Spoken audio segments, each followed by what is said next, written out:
നമ്മളിപ്പോൾ മുമ്പിൽ വന്നിരിക്കുന്ന ലീഡേഴ്സ് കർണാടകത്തിൽ നിന്ന് വന്നാണ്, വലിയ ലീഡേഴ്സാണ്. അപ്പൊ നമ്മളെ കേരളക്കാര് ശ്രദ്ധല്ല അല്ലേ, കാണിച്ചു കൊടുക്കണ്ടേ? Are you excited? Yes. Are you excited? Yes. Are you excited? Yes. അതാണ് എക്സൈറ്റ്മെന്റ് ആണ് ഈ ബിസിനസിന്റെ പ്രത്യേകത.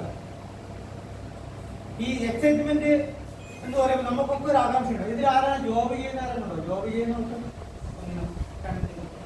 വേറെ സ്റ്റുഡൻസ് ഇല്ല. എനിക്ക് രണ്ട് കാര്യമാണ് പറയാനുള്ളത്. ഒന്ന്, എൻ്റെ ആർമി റിട്ടയർഡ് പേഴ്സൺ ആണ്. അതിലെന്തോട് പറഞ്ഞു വെച്ചാൽ ഞാൻ അന്ന് ചെയ്തതും പേയ്മെന്റ് കിട്ടുന്നുണ്ട്, എന്നാലും രാജ്യത്തിന് വേണ്ടിയിട്ട് വർക്ക് ചെയ്യുന്ന ഒരാളാണ്. ഇന്ന് ഞാൻ ചെയ്യുന്നതും രാജ്യത്തിന് വേണ്ടി വർക്ക് ചെയ്യുന്നു. കാരണം നമ്മുടെ ബിസിനസ് നിങ്ങൾക്കറിയാം, പ്യുവർ വൈറ്റ് മണിയാണ് കിട്ടുന്നത്, ശരിയല്ലേ? നമ്മൾ ടാക്സ് കൊടുത്തുകൊണ്ടാണ് ഓരോ ഇൻകവും നമുക്ക് വരുന്നത്. അപ്പൊ ടാക്സ് ആർക്ക് ഉപയോഗിക്കുന്നു? രാജ്യത്തിന് ഉപയോഗിക്കുന്നു, കാലം പണിയാനും മറ്റേതിനൊക്കെ ഉപയോഗിക്കുന്നു. അപ്പൊ ഇപ്പോൾ നമ്മൾ ചെയ്യുന്നത് എന്താണ്? രാജ്യത്തിന് വേണ്ടിയിട്ട് തന്നെയാണ്. നമ്മൾ ഓരോ ആൾക്കാരും രാജ്യത്തിന് വേണ്ടിയിട്ടാണ് ഇവിടെ വന്നിരിക്കുന്നത്. അവനവന് വേണ്ടിയിട്ട് ഉണ്ട്, എല്ലാവരും അവനവന് വേണ്ടിയിട്ടാണ്. പക്ഷെ അതിന്റെ കൂടെ നമ്മുടെ സഹപ്രവർത്തകർക്കും സഹജീവികൾക്കും ഗുണം ചെയ്യുന്ന ഒരു വർക്കാണ് നമ്മൾ ചെയ്യുന്നത്. മൈ ഡിയർ ഫ്രണ്ട്സ്, ഞാൻ ഒരു കാര്യം പറയാൻ ഉദ്ദേശിക്കുകയാണ്. നമ്മൾ ജോബിന് വേണ്ടി എല്ലാവരും, നമ്മുടെ സിസ്റ്റത്തിന്റെ തെറ്റാണ്, നമ്മൾ ജോബിന് വേണ്ടിയിട്ടാണ് എല്ലാവരും പഠിപ്പിക്കുന്നത്. കുട്ടികളോട് ഇപ്പോഴും പറയുന്നത് പഠിച്ച് നല്ലൊരു ജോലി വാങ്ങി ഭയങ്കര സംഭവമായിട്ട് സെറ്റപ്പായി ജീവിക്കുന്നതാണ്. പക്ഷെ ജോബ് ഉള്ളവരെ നിങ്ങൾ ശ്രദ്ധിച്ചിട്ടുണ്ടോ? അവർ കാര്യമായിട്ടൊന്നും ചെയ്തിട്ടില്ല. കാരണം ജോബ് ഇല്ലാന്ന് ഞാനുണ്ടായിരുന്നു. 24 വർഷം ആർമി സർവീസിന് ശേഷം റിട്ടയർമെന്റ് വന്നു. ഒരു സത്യതാണ്, ഞാൻ വണ്ടർ റിട്ടയർമെന്റ് ആണ് നെറ്റ്വർക്ക് മാർക്കറ്റിംഗിന് വേണ്ടിയിട്ടായിരുന്നു. അത് പറയുമ്പോൾ നിങ്ങൾ ചിലപ്പം മണ്ടനെന്ന് വിചാരിക്കുകയും, പക്ഷെ അതല്ല. ആ ഊർജമാണ് ഇന്നും എന്നെ ഈ നെറ്റ്വർക്ക് മാർക്കറ്റിംഗിൽ പിടിച്ചിരുന്നത്, ശരിയല്ലേ? അത് കാരണം എന്താ വെച്ചാൽ നെറ്റ്വർക്ക് മാർക്കറ്റിൽ എന്നെ ജോയിൻ ചെയ്തത് ഒരു കശ്മീരിയാണ്. MA ഭട്ട് എന്ന് പറഞ്ഞൊരു മഹത് വ്യക്തിയാണ് എന്നെ ഈ സിസ്റ്റത്തിലേക്ക് പരിചയപ്പെടുത്തിയത്. ഞാൻ എന്തുകൊണ്ട് അയാളുടെ പേര് ഓർക്കുന്നു? കാരണം നമ്മളെ പോലത്തെ സാധാരണക്കാർക്ക് രക്ഷപ്പെടാൻ വേറെ എന്തെങ്കിലും മാർഗമുണ്ടോ? രക്ഷപ്പെടാൻ ഒരു മാർഗം ഉണ്ടായിരുന്നു. എന്ത്? അംബാനിന്റെ, ടാറ്റയുടെ, ബിർളയുടെ വീട്ടിൽ ജനമെടുത്തിരുന്നെങ്കിൽ രക്ഷപ്പെടായിരുന്നു. അത് കഴിഞ്ഞിട്ടില്ല അല്ലേ? 1 ലക്ഷത്തിന് മേലെ ഇൻകം ആകുന്ന ആരും കൊണ്ടോ? ഇവിടെ 1 ലക്ഷത്തിന് മേലെ സാധ്യത കുറവാണ്. ഓക്കെ, പിന്നെ നമ്മൾക്കൊരു കാര്യമുണ്ട്. എന്താണ് രണ്ടാമത്തെ ഓപ്ഷൻ? പഠിച്ച് നന്നായിട്ട് മാർക്ക് വാങ്ങുക, IAS ഓഫീസർ ആവുക, 2 ലക്ഷത്തിന് 3 ലക്ഷത്തിന്റെ വരുമാനമുള്ള ജോബ്. അതും നടന്നിട്ടില്ല എന്ന് തോന്നുന്നു. എന്തെങ്കിലും ഇരിക്കൂല, കാരണം ഇത് കേൾക്കാൻ നിൽക്കൂല. മൂന്നാമത്തെ ഓപ്ഷൻ ഉണ്ട്. നല്ലൊരു സുന്ദരിയായ പെണ്ണിനെ എഴുതുകൊണ്ടിരുന്നു ടാറ്റ ബിർളന്റെ വീട്ടിൽ നിന്ന് കട്ടുന്നത്. അത് നമുക്ക് പറ്റിയില്ല, റൈറ്റ്? കട്ടല്ലേ? അത് പറ്റിയില്ല. ഇനി എന്താ ഉള്ളത്?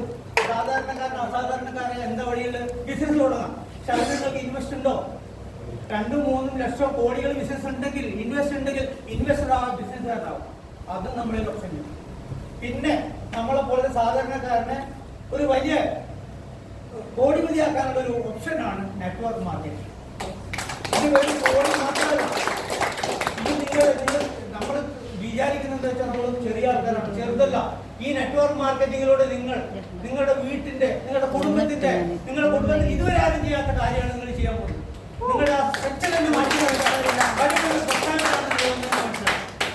അതുകൊണ്ടാണ് പെൻഷൻ കിട്ടുന്നതുകൊണ്ടും ഞാൻ ഇതിൽ തന്നെ നിൽക്കുന്നത്. കാരണം ഞാൻ എനിക്ക് വേണ്ടിയിട്ടില്ല, എൻ്റെ കൂടെ എന്നെ പോലെ ജീവിക്കാൻ, അതിജീവിക്കാൻ അല്ലെങ്കിൽ രക്ഷപ്പെടാൻ ആഗ്രഹിക്കുന്ന ഒരുപാട് ആൾക്കാർക്ക് നമുക്ക് ഇതിൽ രക്ഷിക്കാൻ പറ്റും. നിങ്ങൾക്ക് ആൾക്കാരെ ഹെൽപ്പ് ചെയ്യാൻ മൈൻഡുണ്ടോ? നിങ്ങൾക്കുള്ളതാണ് നെറ്റ്വർക്ക് മാർക്കറ്റിംഗ്. നിങ്ങൾക്ക് നാട്ടിൽ നല്ലൊരു അഭിമാനത്തോടെ ജീവിക്കാൻ ആഗ്രഹമുണ്ടോ? നിങ്ങൾക്കുള്ളതാണ് നെറ്റ്വർക്ക്. നിങ്ങൾക്ക് 4 വീലർ ഉപയോഗിച്ച് അടിപൊളിയായി നടക്കാൻ ആഗ്രഹമുണ്ടോ? നിങ്ങൾക്കുള്ളതാണ് നെറ്റ്വർക്ക്. മനസ്സിലായില്ലേ? നിങ്ങൾക്ക് നാട്ടിൽ അഭിമാനവും പിന്നെ സ്വരത്ത് അതൊക്കെ തരുന്ന സംഭവമാണ്, ലോകത്തൊക്കെ തരുന്ന സംഭവമാണ്. അതുകൊണ്ട് ഇതിന് ചെറുതായി കണ്ടിട്ട് ആരും ഇതിൽ വരാതിരിക്കരുത്. പിന്നെ ഇതിൽ പോസിറ്റീവ്, എത്ര കടമുണ്ടെങ്കിലും നിങ്ങൾക്ക് ആത്മഹത്യ ചെയ്യേണ്ട ഒരു അവസരം വരില്ല. കാരണം ഇതിൽ കംപ്ലീറ്റ് മോട്ടിവേഷനാണ്. നെറ്റ്വർക്ക് മാർക്കറ്റിംഗ് സാബൂൻ തേൽ പാനി വിത്തലല്ല. നെറ്റ്വർക്ക് മാർക്കറ്റിംഗ് ലീഡർഷിപ്പാണ്. നെറ്റ്വർക്ക് മാർക്കറ്റിംഗ് നിങ്ങളെ അപ്പ് ചെയ്ത ഒരു ക്രിയേഷനാണ്. നിങ്ങളെ മാറ്റിമറിക്കുന്ന സംഭവമാണ്. നിങ്ങൾക്ക് തന്നെ അറിയില്ല ആരാണ്. ഈ പറഞ്ഞ പോലെ നമുക്ക് ഇവിടെ വന്ന് നിൽക്കാനൊക്കെ പേടിയായിരുന്നു. ആദ്യം ഞാൻ താൽക്കത്തോറ ക്ഷേത്രത്തിലാണ് പോയിരുന്നത്, ഡൽഹിയിൽ. അന്ന് പിന്നെ ഇതുപോലെ തന്നെ ഭയങ്കര ജോസാണ്. എൻ്റെ ഫസ്റ്റ് കമ്പനി ഇന്നുണ്ട്. നെറ്റ്വർക്ക് മാർക്കറ്റിംഗ് ഫേക്കല്ല, എന്നാൽ ഫേക്ക് കമ്പനി ഉണ്ട്, നല്ല കമ്പനിയുടെ മറവിൽ ഫേക്ക് കമ്പനി ഉണ്ട്. അവിടെ നമ്മൾ പെട്ടുവന്നെന്താണ്, നമ്മൾക്ക് നെറ്റ്വർക്ക് മാർക്കറ്റിങ്ങിന്റെ ബാക്കിൽ നടത്തുന്ന ആ കമ്പനിയാണ് കൂടുതൽ ഇഷ്ടം. കാരണം ഇരുന്നിരിപ്പിൽ വരുമാനം വരും, ഇരുന്നിരിപ്പിൽ വരുമാനം വരും, ഡെവലപ്പും.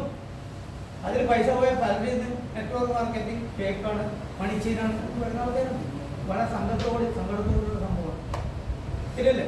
അപ്പൊ നിങ്ങളുടെ കുട്ടികൾക്ക്, ഞാൻ കുട്ടികളെന്താ ചോദിച്ചാലോ, ഇപ്പോഴത്തെ കുട്ടികൾക്ക് ഒരു വരുമാനം കൊണ്ട്, ഒരു ജോബ് കൊണ്ട് ഒന്നും ചെയ്യാൻ പറ്റില്ല. അതിന്റെ കൂടെ അവർക്ക് ഡയറക്റ്റ് സെല്ലിംഗ് എന്നൊരു പ്രസ്ഥാനം അമേരിക്കയിലും ലണ്ടനിലും ബ്രിട്ടനിലും എല്ലാ സ്ഥലത്തും നടക്കുന്ന സംഭവമാണ്. നമ്മൾ കേരളത്തിൽ ഇന്ത്യയിൽ ലാസ്റ്റാണ് വന്നത്. ഇപ്പോഴാണ് അതിനെ കുറച്ചുകൂടി വിളിച്ചത്, 2016 ശേഷമാണ് കുറച്ചുകൂടി വിളിച്ചത്. ഗവൺമെന്റ് ഇതിനെ ഒരു എന്തുകൊണ്ട് വാല്യൂ കൊടുത്തപ്പോഴാണ്. 2012 ഞാൻ 2010 ഞാൻ നെറ്റ്വർക്ക് മാർക്കറ്റിംഗ് പഠിക്കുന്നത്. 2012 നാട്ടിൽ വന്ന് ചെയ്യാന്ന് വന്നപ്പോൾ ഇവിടെ എല്ലാവരും അറസ്റ്റ് ചെയ്യുന്നു. കാരണം നെറ്റ്വർക്ക് മാർക്കറ്റിംഗ് മണിച്ചേരാണെന്ന് പറഞ്ഞിട്ടുള്ള പ്രസ്ഥാനം ഗവൺമെന്റ് ഇല്ലീഗലാക്കി വെച്ചിട്ടുണ്ട്. പക്ഷെ ഇന്ന് അതിനെ ഗവൺമെന്റ് ഇല്ലീഗലിൽ നിന്ന് ലീഗലാക്കി മാറ്റി. അതിന്റെ ഫൈദ നമ്മൾ എടുക്കണം, അതിന്റെ ഗുണം നമ്മൾ എടുക്കണം. അതിന്റെ ഗുണഭോക്താക്കാൻ ദൈവം കൽപ്പിച്ച, ദൈവത്തിന്റെ കയ്യൊപ്പുള്ള ആൾക്കാരാണ് നിങ്ങൾ. അതില്ലെങ്കിൽ നിങ്ങൾക്ക് ഇവിടെ വരാൻ പറ്റില്ല. നിങ്ങൾ മണിച്ചെന്ന് പറഞ്ഞിട്ടുണ്ടാവും, നിങ്ങൾ ആളെ പിടിക്കുന്ന പറഞ്ഞിട്ടുണ്ടാവും, ആളെ ചേർക്കെന്ന് പറഞ്ഞിട്ടുണ്ടാവും, ഇത് സോപ്പ് പിന്നെ എന്നാണ് ഓയിൽ വിൽക്കുന്ന പരിപാടിയൊക്കെ പറഞ്ഞിട്ടുണ്ടാവും. ഞാൻ ഒരു കാര്യം ചോദിച്ചാ, ആളെ ചേർക്കാതെ ആരാണ്? ഡോക്ടർക്ക് നെറ്റ്വർക്കില്ലേ?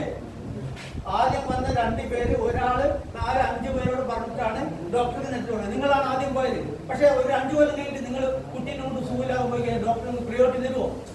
തരൂല. കാരണം അയാൾ പറഞ്ഞിട്ടില്ല. നമ്മൾക്കൊരു സ്വഭാവമുണ്ട്, നല്ലത് മോശം എന്ന് പറയുന്ന സ്വഭാവം നമുക്കുണ്ട്. അത് ഡെവലപ്പ് ചെയ്താൽ നിങ്ങൾക്ക് വരുമാനമാകും. നിങ്ങൾ മൈ ഡിയർ ഫ്രണ്ട്സ്, ഞാൻ പറയട്ടെ, ഇതിൽ ഏതെങ്കിലും ഒരു പ്രോഡക്റ്റ് വാങ്ങിയതിനു ശേഷം ആരെങ്കിലും റിസൾട്ട് ഇല്ല എന്ന് പറഞ്ഞിട്ടുണ്ടെങ്കിൽ ഞാൻ ഈ പ്രസ്ഥാനം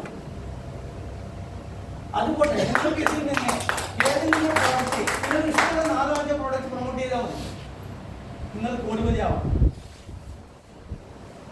മൈ ഡിയർ ഫ്രണ്ട്സ്, നിങ്ങൾ ഒരു പ്രസ്ഥാനത്തിൽ നിൽക്കണം. ഉദാഹരണത്തിന് ഒരു ഫുട്ബോൾ കളി നടക്കുന്നു നോക്കിക്കോളൂ. ഫുട്ബോൾ കളിയിൽ കളിക്കുന്നത് നിങ്ങളും ഇരിക്കുന്നത് നമ്മളും എല്ലാം ഫുട്ബോളിൽ അംഗങ്ങളാണ്. നിങ്ങൾ മൈതാനം വിട്ടാൽ നിങ്ങൾ കളിക്കുന്നുണ്ടോ, ഫസ്റ്റ് ബാക്കിൽ എവിടെയും കളിക്കുന്നുണ്ടോ, പക്ഷെ നിങ്ങൾ ആ മൈതാനം വിട്ട് പുറത്ത് കിടക്കുകയാണെങ്കിൽ നിങ്ങൾ ഫുട്ബോളിൽ നിന്ന് ആ പ്രസ്ഥാനത്തിന് ഫെയിലിയറാണ്. നിങ്ങൾ ഇൻകം എത്ര ഉണ്ടാക്കിയെന്നുള്ളതല്ല, നിങ്ങൾ പ്രസ്ഥാനത്തിന്റെ കൂടെ നിൽക്കണമെന്നുള്ളതാണ് മെയിൻ.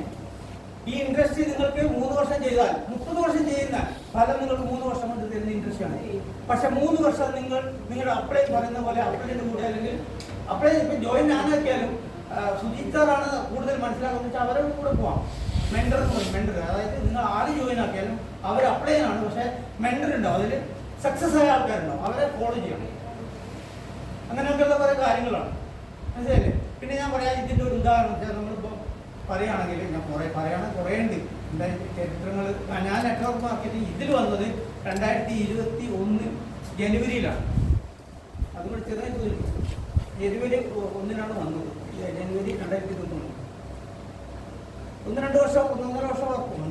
എനിക്ക് 6 മാസം 7 മാസം കഴിഞ്ഞാൽ പ്രൊഡക്റ്റ് തന്നെ കിട്ടിയത്. അന്ന് കിറ്റായിരുന്നു 750 അതെ, അന്ന് കിറ്റാണ്. ആ കിറ്റ് കിട്ടിയത് തന്നെ എനിക്ക് 6-7 മാസം കഴിഞ്ഞാണ്. അതിനുശേഷമാണ് വർക്ക് നടക്കുന്നത്, മനസ്സിലായില്ലേ? അതിനുശേഷം കേരളത്തിലെ 4 ഷോപ്പുകൾ വന്നിരുന്നു. ആ ഷോപ്പുകൾ കമ്പനിയുടെ ലീഡറിന്റെ അനാസ്ഥ കൊണ്ട് അത് കുറച്ച് ഡിമ്മായി പോയി. ഇപ്പൊ എന്റെ ഡോക്ടർ അശോക് സാറാണ് എന്നെ നമ്മൾ കണക്ട് ചെയ്ത്, വിശാൽ സാർ എന്നെ കണക്ട് ചെയ്തു, ഡോക്ടർ അശോക് സാർ എന്നെ കൂടെ വന്നു, എന്നെ ഞാൻ പറഞ്ഞുകൊണ്ട് വന്നു. അങ്ങനെ കുറെ വലിയ നല്ല നല്ല ലീഡേഴ്സ് വന്നിരുന്നു. അത് നമ്മുടെ ലീഡർ തന്നെ ഇതൊക്കെ അതുകൊണ്ട് പോയി. പിന്നെ കമ്പനിയുടെ മറ്റു പ്രോഡക്റ്റിന്റെ ആദ്യ പ്രശ്നം ഉണ്ടായിരുന്നു. എല്ലാ കമ്പനിക്കും സ്റ്റാർട്ടിങ്ങിൽ ഉണ്ടാവും, അത് ഏത് കമ്പനി എടുത്താലും ഉണ്ടാവും. അതിനെ നമ്മൾ പോസിറ്റീവായി കാണണം. ഇപ്പൊ കമ്പനി നല്ല പ്യൂറായി, ഇപ്പൊ കമ്പനി പ്രോഡക്റ്റുകൾ തിരിച്ച് കൊടുക്കാൻ തുടങ്ങി. അന്ന് ഞാൻ കുറെ കറസ്പോണ്ട് ചെയ്തു, കൊടുത്തിട്ടില്ല. പക്ഷെ ഇപ്പൊ അതൊക്കെ മാറ്റി കമ്പനി ഇപ്പം ആ ബച്ച്മാന്റെ കുട്ടി അവസ്ഥയിൽ നിന്ന് യൂത്തിലേക്ക് വരികയാണ്. അപ്പൊ നിങ്ങൾ നല്ല സമയത്താണ് വന്നത്. ഇതിൽ നന്നായിട്ട് വർക്ക് ചെയ്യാം, നിങ്ങൾക്ക് ഇൻകം ഒരുപാട് ഉണ്ടാക്കാൻ പറ്റും. ഇപ്പൊ എന്താണെന്ന് വെച്ചാൽ കർണാടക ഭാഗത്ത് ആ ലീഡറിന്റെ അനാസ്ഥ കൊണ്ട് കർണാടക ഭാഗത്ത് എനിക്ക് 2 വർഷമായിട്ട് ഇൻകം ഇല്ല, വർക്ക് വരും. ഇനിയിപ്പോ എനിക്ക് ചെയ്യേണ്ടത് ആ ഭാഗത്തും കൂടെ ഞാൻ കോൺസെൻട്രേറ്റ് ചെയ്യണം, മനസ്സിലായില്ലേ? ഇനി അതാണ് ഞാൻ ചെയ്യാൻ പോകുന്നത്. കാരണം ആ ലീഡർ ഈ പ്രസ്ഥാനത്തിൽ ഇല്ല. അത്